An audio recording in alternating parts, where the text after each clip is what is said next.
Okay, family, thank you so much for joining me. We are back on another solid episode. This one is solid. You are going to love it. Two historical incidents that we are going to talk about right now. Ghana moved to sign 7 historical agreement or deal with Burkina Faso. It's just amazing. And on the other side of the coin, or we can say that on the other side of the conversation, ECOWAS military chiefs had a meeting in Sierra Leone, and during the meeting, they lined up certain things and spoke about the need and the necessity of them working with the Sahel.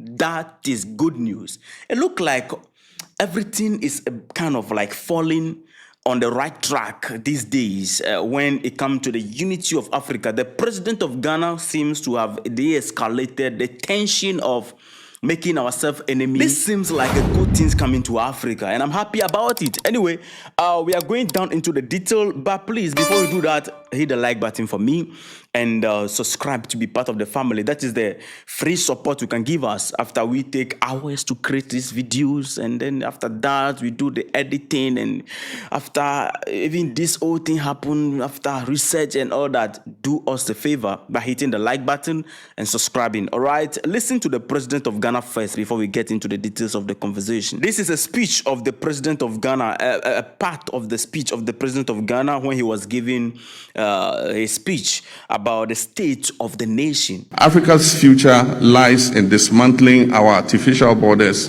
removing bottlenecks that stifle commerce, and fully activating a common market that allows our goods, services, and capital and ideas to move freely across the continent. No single African country, no matter how well endowed, can thrive alone in this new global environment.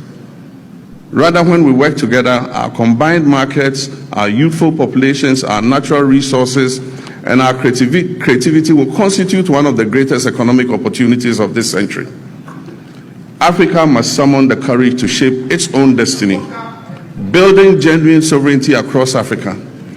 The Global South requires a deliberate and disciplined plan, one that begins with unlocking the immense human and creative potential of our young people, strengthening regional value chains to add value to what we produce, mobilizing domestic capital to finance our own development, and speaking with a single, coordinated, and confident voice in global affairs. Mr. Speaker, this is how Africa can move from promise to power, from participation to leadership, and from dependence to self-reliance. The path forward is clear. Africa must rise with confidence, unity, and purpose.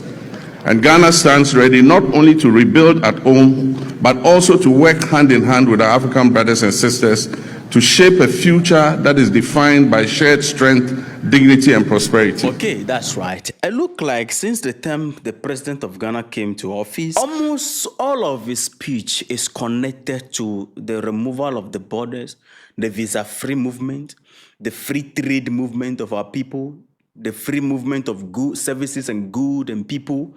I mean, these are the things I've been talking about always. It's not just preaching it as a fine speech, all right? But he's taking steps to make sure that it reflects on the ground. This is what Ghana and Burkina Faso just did. Ghana and Burkina Faso have signed 7 bilateral agreements, and the purpose of the agreement is to see how we Ghanaians can cooperate with Burkina Faso in terms of security, trade, and border governance. Very, very important, particularly the one of the West Africa's most important commercial route, the Tema-Ouagadougou corridor.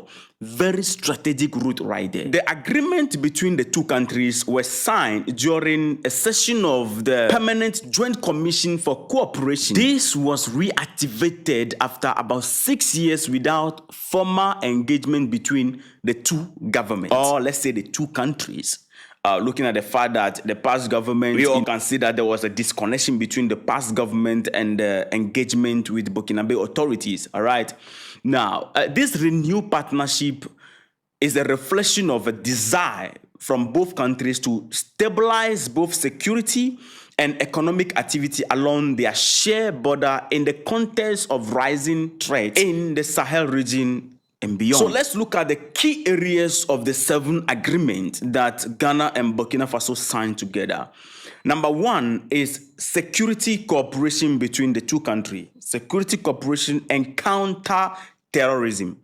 Both countries agree to work together on a new security framework to tackle terrorism and violent extremism along the frontier. I don't know how many of you remember when John Dramani Mahama on a particular occasion was speaking that we need a new framework to work with Burkina Faso, since they are not part of the Accra initiative, because the site sabotage and things are not clear when it comes to the Accra initiative, because we come with the initiative, Accra initiative, to combat the T people. All of a sudden, some of our people are signing deal agreement with the T people. So Burkina Faso is not, or let me say, they are signing pact deal with the T people. And because of that, Burkina Faso, Mali, Niger, they pull out. So the government of Ghana made it clear that they are going to work a new frame.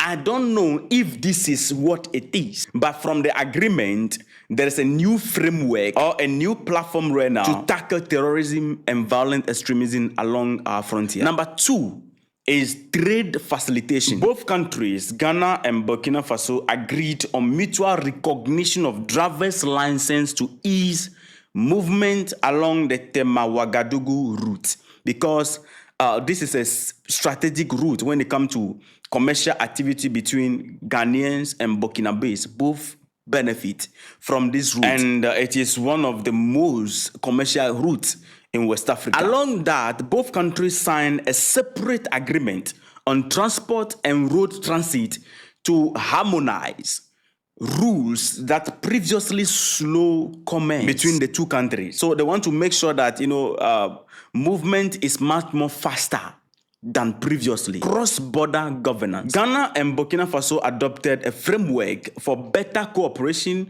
and periodic consultation between local border authorities. They brought the conversation down to the local authorities so that local authorities from both countries on our borders can communicate effectively to tackle threats on the border and in this part of our region. The next one, which I would say is the fifth one, because the second one is combined with two. So the next one, which I would say is the fifth one, is boundary and sovereignty mechanism. According to the details of this agreement, a joint commission from both countries will reaffirm their shared boundaries to prevent future or a possible dispute of boundaries. Number 6 is about disaster and humanitarian coordination. Both countries signed agreement to facilitate in case if any disaster happen from both sides, we can respond to each other easily. The last one is very interesting. Ghana and Burkina Faso move a joint action against narcotics and youth protection. They signed this pact, and this pact position both countries as a no-drug zone. The purpose and goal of this particular pact is to combat illicit cultivation, manufacturing, and trafficking of drugs. You see, this is amazing because the Tema-Ouagadougou corridor is a crucial trade artery for Burkina Faso, looking at the fact that Burkina Faso is a landlocked country. And it's also a key export hub for Ghana's northern market. With these militant activities, cross-border crime, and whatever related issues negatively on this route, it is a good thing that coordination action between these two countries come at this point. It is totally to the benefit of our people doing business on this route and the protection of our borders and our region, this part of the region. So these are the 7 agreements that Burkina Faso and Ghana moved to sign together. And then alongside is ECOWAS military chiefs meeting, and they are also discussing how to approach the Sahel and work with the Sahel. What a wonderful news. Before I give you the detail about this particular meeting, if you have not liked the video yet, I urge you to do that, okay? And if you have not subscribed, try and subscribe. After watching the video, don't forget to put your thoughts in the comments. So this week, ECOWAS military chiefs quietly met in Sierra Leone. And many Africans are asking a simple question. What exactly is being planned? And who truly is going to benefit from this particular meeting? At the same time, Sensationists are putting it out there that this meeting is about going to attack the Sahel. They meant to attack the Sahel, and But you see, this platform, we are not sensationists or sensationalists, if we should put it that way. We speak fact on ground. Now, what happened? Senior military leaders from members of state, including chief of defense staff and top security officials, gathered in Sierra Leone. This was a strategic security meeting held behind closed door. There was no declaration of war.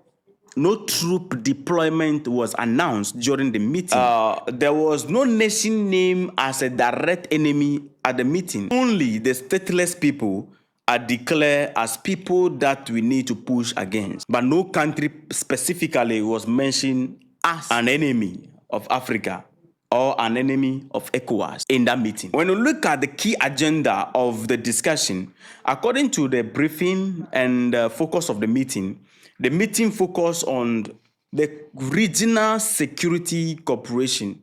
The security of the entire West Africa was discussed. They spoke about how to counter terrorism, especially the spillover from the Sahel. I spoke about that most of the time, the spillover of the Sahel, because the Sahel, they are fighting the T people there, and because of that, the T people, they are spreading across, leaving the Sahel region and spreading across West Africa. Nigeria is facing the heat over there. Ghana can be next, and others can be next. So therefore, they held a meeting and they're like, no, the spillover from the Sahel, it is better we work with the Sahel to quench this fire which is burning coming from there, because they are actually working together. If we don't work hand in hand with them, they are not our enemy. The T people are our enemy. So we cannot declare the Sahel an enemy, leaving the real enemy behind, while they are fighting a common enemy. If not for anything, let's come together with these people, at least on one agenda of security. Let's secure our people before we continue the banter. So, counter-terrorism and how to combat the spillover from the Sahel was discussed. Maritime security in the Gulf of Guinea was also discussed. Eternal ECOWAS security coordination was discussed. And there was a need to review the ECOWAS standby force. So they spoke about review of the ECOWAS standby force also. So let's be clear. It was not an announcement of invasion at the meeting. There was no declaration of war against any specific African state. There was no proof of imminent war against any African state. So those of you who are putting that thing out there, that they are meeting to attack the Sahel, because of this, because the fact is that social media exaggeration thrive on fear. But you see, fact matters. So this is what the meeting is about. It is to work to protect West Africa, because ECOWAS can only champion the interests of West Africa, because it is a bloc belonging or in the interest of West Africa. The security of West Africa is what was discussed, and link it to the fact that they need to work with the Sahel. At least, if anything, they can be having the banter on for the security purpose. There is something that we must all be involved. So family, tell me, what do you think about this? Do you see positivity in this meeting in Sierra Leone? And also positivity in the agreement signed between Ghana and Burkina Faso? Let me know your thoughts in the comment section. Don't forget to like, subscribe. See you in the next episode. Respect.